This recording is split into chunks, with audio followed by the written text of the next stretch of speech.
Post GP of Bahrain. Here we go. Everyone and welcome in this Post GP. Today we are going to discuss about the Bahrain Grand Prix and we're gonna do a bit differently. In fact, I want to test this new Post GP thing.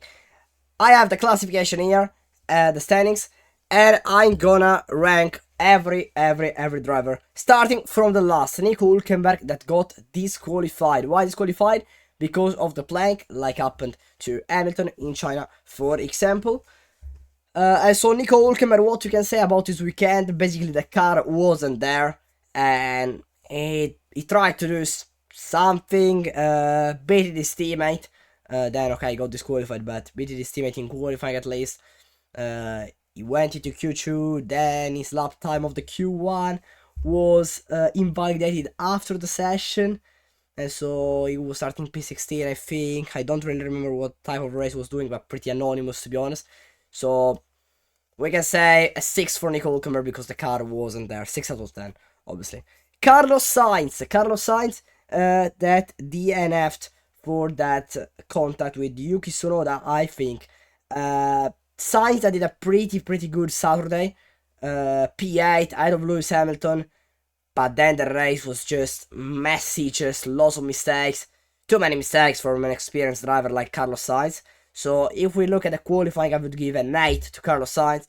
If we look at the race, I would give him a 3 to be honest. So let's say we give Sainz a 5.5 out of 10 because the race was just too messy. Then we have Bortoleto in P18, the first driver actually to conclude the race, like the last driver. Sorry.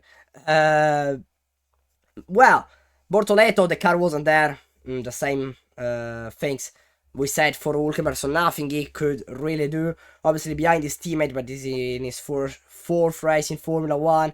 Maybe 5.5, or yeah, let's do 5.5 because it's just behind his teammate, so was behind his teammate. And so we give him this type of rank, but nothing he could really do with this Sauber.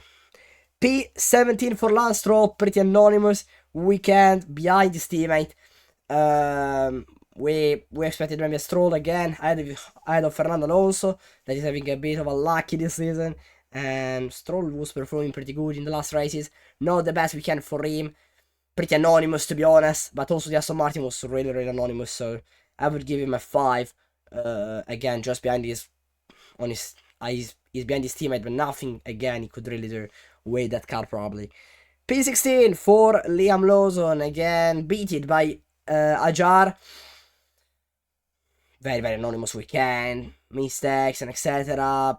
On the qualifying, his DRS was stuck, like wasn't opening basically, was opening and then closing, so not ideal obviously for him. But we didn't see that much of an aggression, that much of a comeback that we might want it to do, you know, not the best, not in the best part of his career for sure. Yeah, still pretty disappointed obviously to leave Red Bull in that way. But yeah, based it on his team that is in his 4th season in Formula 1, so for me is a 5 out of 10.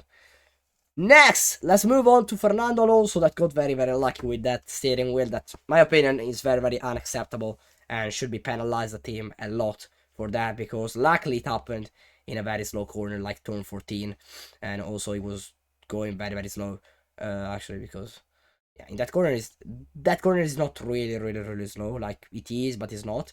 Luckily it was going very slow because he was ready to start the lap, and yeah, just his wheel just went off on his car. Luckily happened there, so okay. By the way, Alonso, what he could do again, same thing as Lance Stroll, beat his teammates. So for me, it's like 6 out of 10, but nothing he could really do, obviously, with that car and Aston Martin that is focusing all the way on the 2026. And they are right, actually, with Adrian Newey, etc. I can't say they are wrong. P14 for Jack Doohan, that is not doing very bad, to be honest, in this Alpine. I think he qualified P11, something like that, very almost into Q3, so very good Jack Doohan. Then in the race, I didn't see him that much. His team did a real miracle, but like, he's not bad. I think I would give him a 6 Because also the pressure of maybe being fired, etc. I need a pretty good qualifying, then a bit more unlucky race, I think, at this point. And yeah, but let's give him a 6 because with that pressure and basically he knows that he will be fired sooner or later probably, and he's performing better than I expected, to be honest. So good Jack. Then P13 for a jar. Pretty good drive, pretty good driving, in particular in qualifying. Then in the race, the V car wasn't there. Basically, this weekend wasn't that fast as they were in Melbourne, as they were in China, and as they were as well in particular in Japan. So for me, he's a 7 out of 10. Beat his teammate, and yeah, he's still in his 4th race in Formula 1. Very good Ajar, and I think he will perform better and better every race. P12 for Alexander Albon. Behind his teammate in qualifying, he recovered well maybe in the race. For me, is a 5.5 out of 10 for him as well, because in the race it's a pretty good race in general. He come back good from the P16, no, maybe 17, I'm not sure, maybe P15, I don't know, don't remember, but yeah, still 5.5 or maybe 5 because he got beaten by his teammate Carlos Sainz for the first time. So not an ideal weekend obviously for Alexander Albon. P11 for Andrea Kimi Antonelli, pretty unlucky with the safety car and with in particular with the strategy of the Mercedes that was just fucked, to be honest. Andrea Kimi Antonelli, what a weekend for him, what a qualifying, almost ahead of his teammate. He was ahead of his teammate for a second. We believed he could be ahead of George Russell, then the experience obviously as well of George Russell obviously got George ahead, but a very solid weekend for the Italian driver.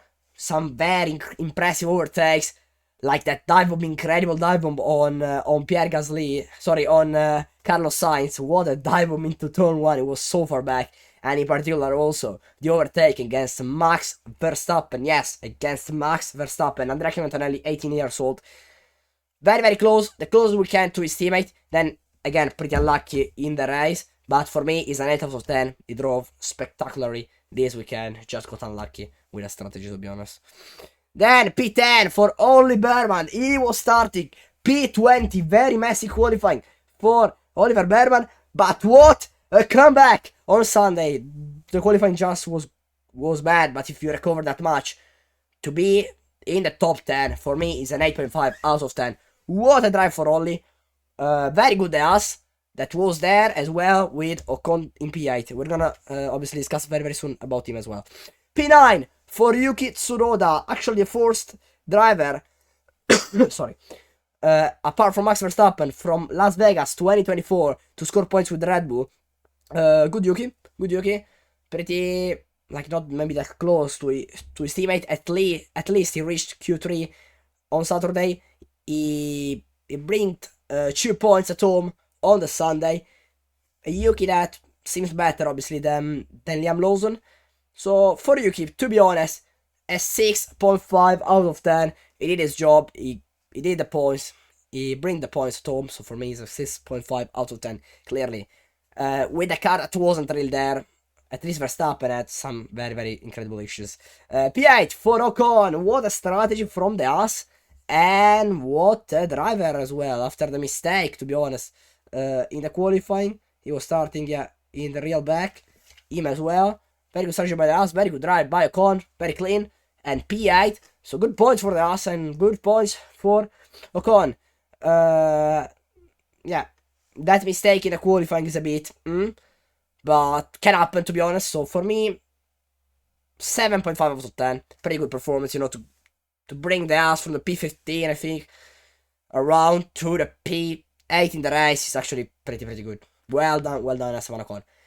Pierre Gasly, what a weekend, one of his best of his career, probably, my opinion, of Pierre Gasly, that from the mid-season of 2024 is on a proper form. What a driver. The car is improving as well. The Alpine is improving. What a qualifying he did. P5, then he was starting P4 after the penalties of the both Mercedes. Pretty solid weekend. Mega weekend, to be honest. Happy birthday in this way to Flavio Briatore, 75 years old. Wow, mega drive by the Frenchman. And in the race, I expected, to be honest, to drop much further back.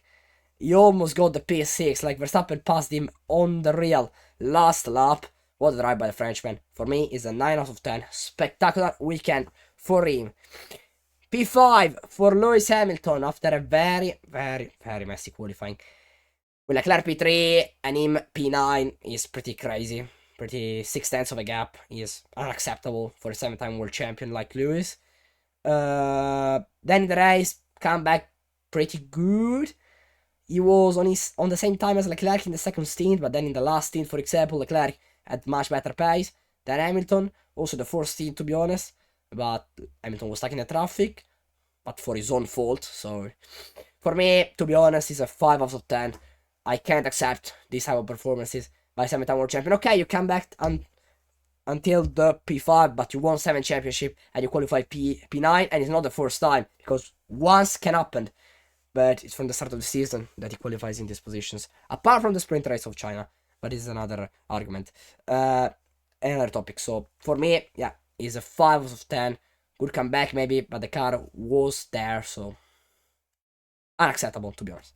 P4 for his teammate Charles Leclerc, the opposite. He did a miracle in the qualifying. He's driving perfectly, as he said as well. He drove perfectly in Japan. He drove perfectly here in Bahrain as well. Tried to defend the position on that mega McLaren of Lando Norris. At the end, couldn't. But what a weekend for Charles Leclerc. Very solid, very fast. What you can say about Charles Leclerc, what a driver, talent. My favorite driver as well, but for me, is a solid 8 out of 10. What a drive, what a defense. I hoped for him to defend as much as he could, basically, but very solid weekend. But I care that give him a fucking car, come on. Give him a McLaren. Okay. P3, Lando Norris. With that car, I can't accept that qualifying. I really can't accept that qualifying. P6 for him in the qualifying. Then he come back pretty good, to be honest, in the race. Let's talk about the qualifying. Obviously, your teammate is on pole position. You are P6, 4 tenths behind. I can't accept this. With the fastest car to be P6 is a shame, to be honest. He's suffering the pressure. After Australia, I think actually maybe was ready for the championship. I'm realizing that he's not. He's still not ready to fight for a championship. Piastri was faster in Australia in the race, Papaya rules. Then he did that stupid mistake, Piastri. But we're gonna discuss about it later. Then, okay, we're gonna discuss with Piastri this thing. So, by the way, in the race come back good, but he did that mistake, starting position. For me, he's a 6.5 out of 10 just because he came back until the podium, but with that car wasn't even that hard. So 6.5 out of 10. Hopefully for him in the next races will do better and will suffer less the pressure. P2 for an amazing George Russell with problems with the GPS and etc. Problems with DRS. Wow, mega drive by George Russell. P2 in qualifying, very solid. And what a race from George Russell. Nothing we can really say against him. Very solid weekend. 8.5 out of 10 for him. To be honest, very solid. And he's a real leader in the Mercedes team. Mega George Russell. We can discuss about the penalty or no penalty that at the end wasn't a penalty for the DRS that opened. What I think about this, at the end was probably a FIA issue. So if it was because also Leclerc was stuck with the DRS open from turn 11 to turn 12, I saw, for a second, and it was probably an FIA fault, and it was probably the same with George. Like, if it was an FIA fault, I think it's okay, obviously, to not give a penalty.